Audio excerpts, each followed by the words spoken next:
প্ৰচাৰ চলাই আছে আমাৰ আৰু আগন্তুক যিটো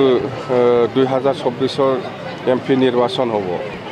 ইয়াৰ কাৰণে আমি প্ৰস্তুতি হৈ আছে এতিয়া মুঠতে আমাৰ এই ৰেলীটো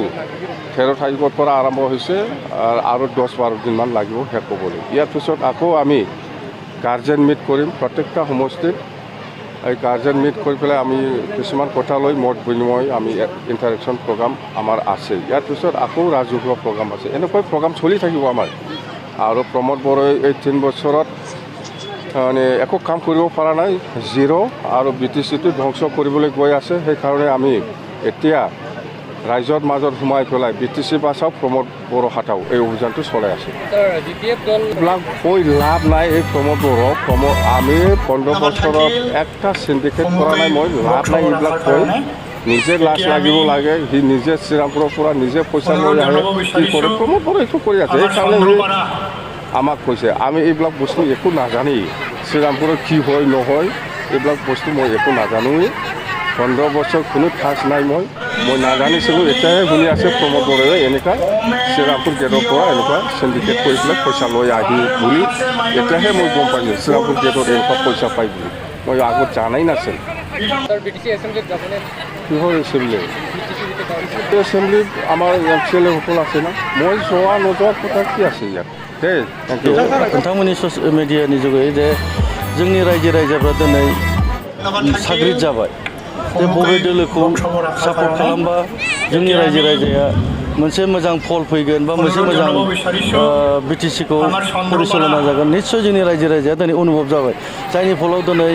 जोंनि BPF दोलोनि जेरावखि जाया उदालगुरियावनो बुं बाक्सायावनो बुं बा चिरां क'क्राझारावनो बुं जिखुनु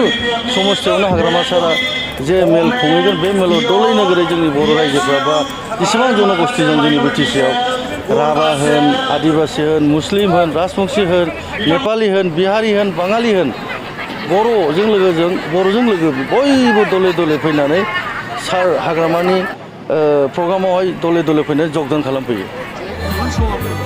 100% आं सियर बुंनो हायो जोंनि BPF दोलोखौ बे बनागाव 9 नं समस्थियाव कुनु दोलोआ जोंखौ फेजेननो हानाय गोहो गैया दिनैनि दिनाव बा फैगौ दिनावबो आङो बे जिनिसखौहाय आङो नैखौनो बुंनो लुगैयो जाहाथे जे दिनखालि मेच जागोन 2025आव फुटबलखौ गेलेबासो मिथिलायगोन ना नङा होमबा सोर प्लेयारा मोजां सोर प्लेयारा गाज्रि आरो आं आसा खालामो